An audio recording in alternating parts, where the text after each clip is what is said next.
Hey guys, welcome back to my YouTube channel. If you've been watching, thank you so much. Please subscribe, please thumbs up if you like something, comment if you want me to do more WACC questions. So let's get straight into it. Basically, WACC is the weighted average cost of capital.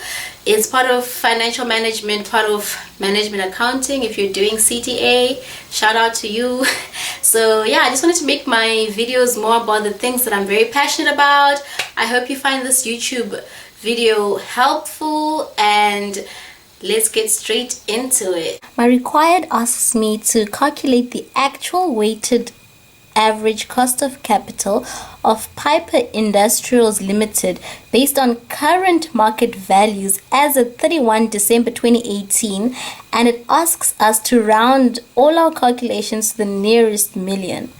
Now, the most important thing to remember here is that it is asking you to calculate WACC at current market values at 31 December 2018, though they were even kind enough to highlight in bold, because that is basically the first step to understanding how to approach a WACC calculation. So what I usually like to do first is, once I know that I'm calculating WACC, excuse that I'm not a very neat person, I like to draw my table, and my table needs to have 5 columns. Okay, the headings will be market value,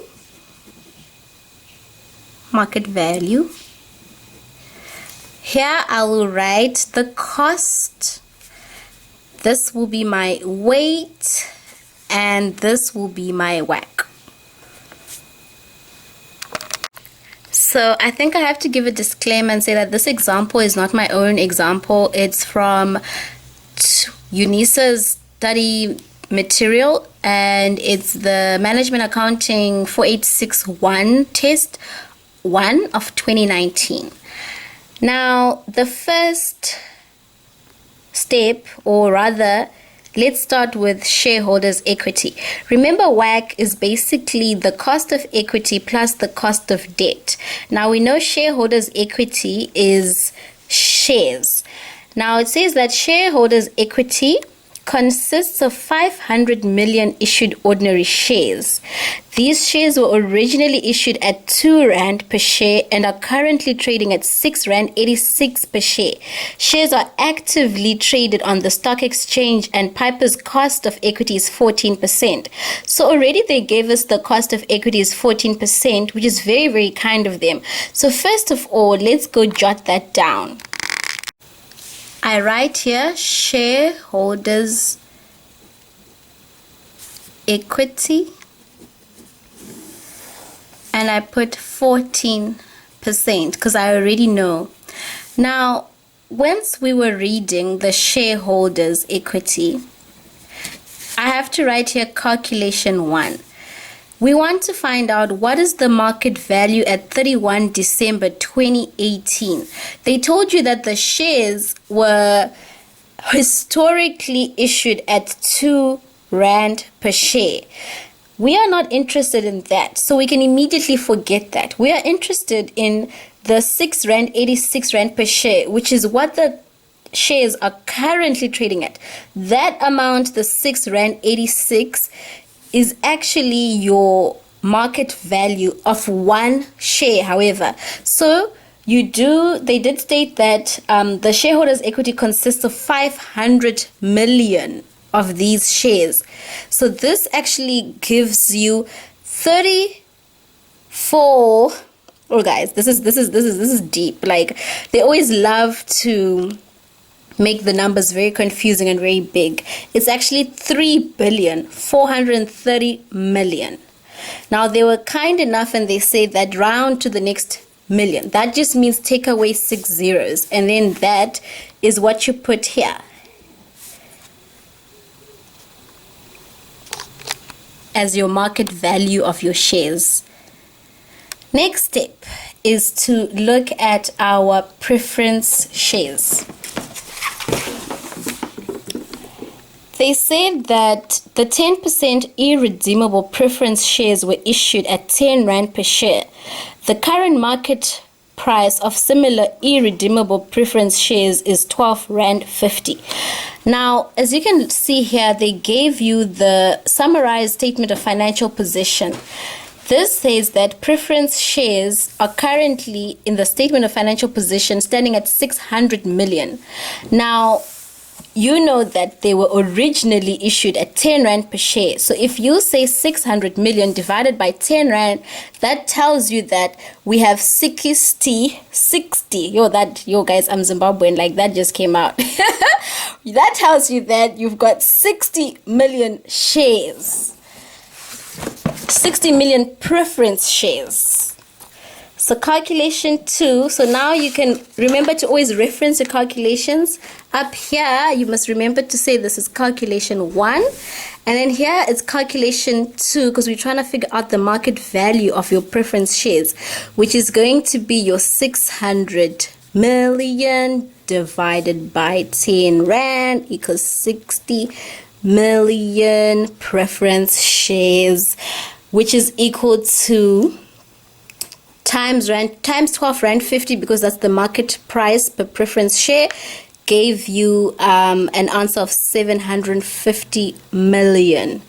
And to round it off, cut 6 zeros and then you put 750 in your table, and this was your preference shares. Now this part got quite tricky for me, because they told you that these were 10%. They told us that these were 10% irredeemable preference shares.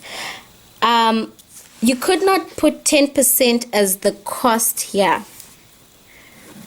What they done was they say 10% times 10 Rand, which is the issue price, divided by 12 Rand 50 as your market price, and then that gave you 8%.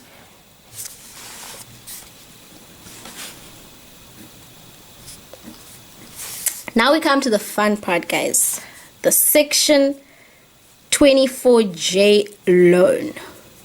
Section 24J loan allows a deduction on the taxation part of the interest of a loan.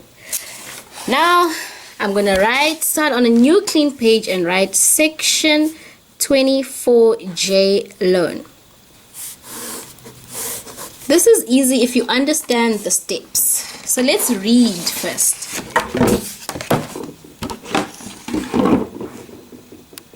It says that the long-term debt relates to a loan obtained from SVB Bank on 1 January 2017 for 1.6 billion with a 11.5% fixed interest rate. The term of the loan is 5 years and is repayable annually in arrears in 5 equal annual installments and cannot be traded in the open market. Similar market-related long-term debt can currently be raised at 12% per annum. The loan qualifies as an instrument and is deductible for tax purposes in terms of Section 24J of Income Tax Act. The corporate tax rate is 28%. This is South African Income Tax Act, by the way. If you're from another country, you might not be able to relate to this part. However, you can relate to this part because this is just a normal loan. So first of all, we all did financial maths in high school and in our first year of studies, hopefully.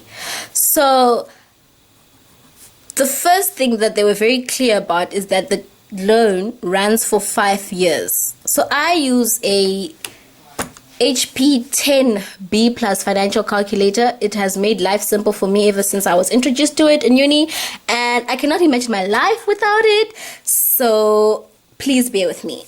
And then they told you that the interest rate per year is actually equal to 11.5%. I know it gets a bit confusing because they told you that the loan trades at a similar related long-term debt can currently be raised at 12% per annum. But don't worry yourself with that yet, because we're just trying to figure out how much they are paying annually in order to pay back the loan. And that payment, remember, includes the repayment of the 1.6 billion that they took out, and it pays for the interest as well. Because remember, when you take out a loan, you don't just pay the amount you take out, you pay the amount you are given, and as well as interest on top of it. Now, they also told us that it was a loan for an amount of 1.6 billion. I like to use all the zeros. I know it's overwhelming, but I'm scared that if I do not do that, I will make a mistake and then I won't be able to get all the marks that I can get.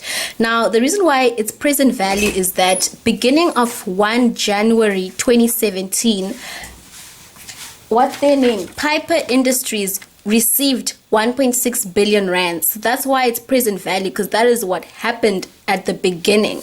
At the end, the future value, we do not want to owe any amount, so you make that 0. The payment is what we are looking for. And the per year, the second function per year, is supposed to be 1, because they did say that the loan is payable annually. So this, remember, N is actually 5 times 1 equals 5. If the loan was payable biannually, this was going to be 2, and then N was going to be 10. Now, this is how I punch in all the information in my calculator. I turn my calculator on. I make sure that I clear all in order to remove any historic things that I might have done. Then I say 5 in. I say 1 billion. And then I have to say 1, 2, 3, 1, 2, 3. That's 1.6 billion. And I make that present value. I make 0 my future value. Then I say 11.5. Make that my interest rate per year. And then I make sure it's 1 times per year. And then I say payment. You get 438 million. And because it's 438,370,835, that is below 500,000. So at this point, we can round and say, okay, it's 438 million that they're repaying annually. Now, as you can see, I've drawn a timeline, guys. If you want to understand your work better, it is really important to draw timelines. Remember, it's a loan that has a running time of 5 years, and you can count with me: 1, 2, 3, 4, 5. And I've highlighted this point in time because this is 31 December 2018. This is the point in time that we want to know the market value of our loan. Remember, we're still trying to calculate WACC. We're still trying to find out what is the market value of this loan at 31 December 2018. If you can remember that, you will have no problem trying to understand how to calculate these. Now, what you do welcome back, guys. My camera had stopped recording. So what I was saying was, we want to know the market value of our loan at 31 December 2018. Now, at this point in time, 2 years have passed by on our loan and we are only left with 3 years. That's why you make a cash flow like diagram, whatever, of only like 3 years. And remember, this is at point 0 and this is 1, 2, 3. And you know that 438 million is being paid. These are payments. These are repayments on your loan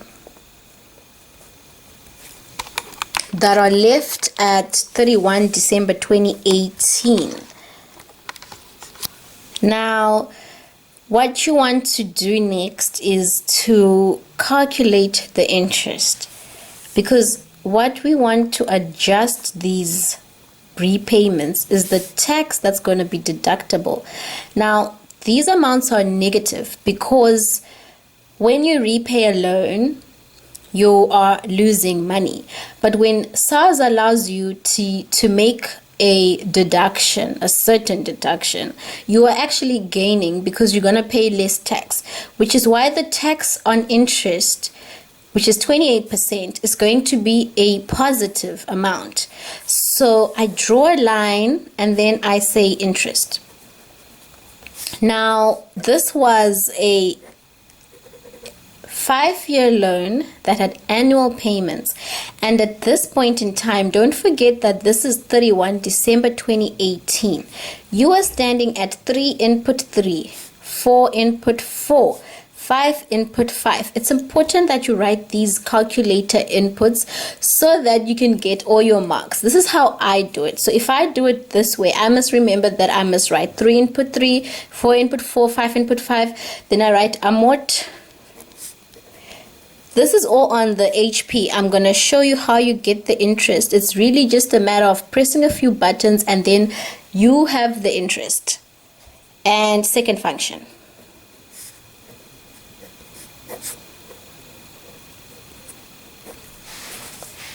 So as my calculator stands, I still have that 438 million answer. Don't worry about that. What you want to do is you press 3, then you say input, then you say 3 again, and then you say second function, and there's your amortization. And then it brings you a little table that looks like that, and then what you want to say is you press the equal sign, and then it gives you the principal amount, and then next is the interest, and it tells you it's 122 million. Remember, we're rounding. So your interest is 122 million. And then you do the same, guys, and you're going to find that you're going to get 86 million, and then you're going to get 45 million. If you don't believe me, 5 input 5. Second function, amortization, interest is 45 million. And then I clear all. Then if you say 122 times 28%, you're gonna get 43.4. 86 times 28% is gonna give you 24.8. And then 45 times 28% is gonna give you 12.06. My bad, this gives you 34.16. And then you sum these two, and these will be your cash flows. That will give you 414 and 425. What you do with these cash flows is you say cash flow 0 equals 0, cash flow 1 equals 404, cash flow 3 equals 414. Remember, it's negative. There's so much to think about, and it's actually really, really easy to make a mistake if you do not focus. And then your interest per year is 12%. However, adjust this for tax, and then you get 8.64%. This 8.64%, sure guys, this is a lot, comes as your cost of debt. So the cost of debt should always be less tax. And then market value, that's what we're busy with right now. That's going to be your net present value. And how you calculate that is, so to calculate the market value of the loan is you're going to put these cash flows on your HP, and you're going to say 404 minus, clear all, sorry guys, you're going to say 0 is cash flow 0, 404 negative is cash flow 1, 414 negative is cash flow 2, 425, negative is cash flow 3, 8.64 is your interest rate per year, and your net present value is 1050.948 what. So that rounds up to being 1050.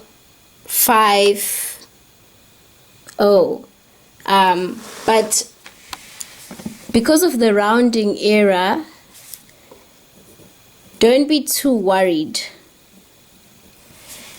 They do give you all your marks as long as your inputs, your calculator inputs, are correct. Sometimes there's a slight difference because of the rounding issue. Now, to calculate the weight, once you get to this point, you've pretty much done all the hard work. Whew, you can pat yourself in the back, and you can just sum up all of these, because you want to calculate the weight that each one has, each of the equity or your components, each of your components.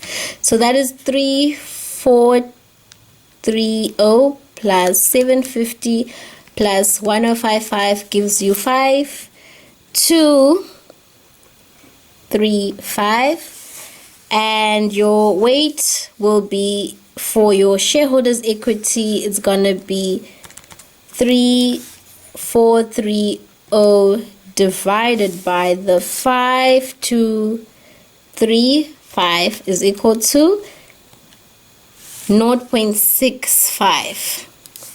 So you put that 0.65. You do the rest of them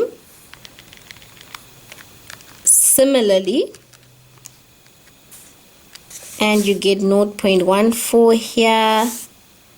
The next one,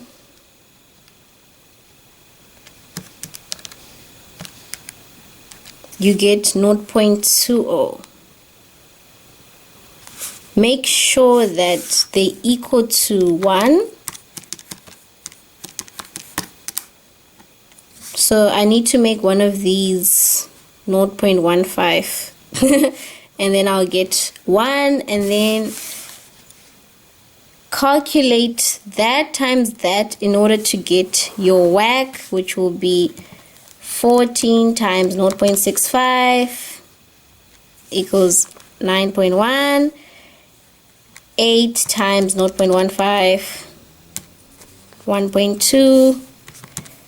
8.64 times 0.20 equals 1.728, and your WACC is going to be 9.1 plus 1.2 plus 1.728 equals 12% basically, or 12.02%, whatever you are supposed to round it to. And that is it, guys. It's a mouthful. It is a mouthful. It really is a mouthful. However, how do you eat an elephant? One bite at a time. I'm signing out.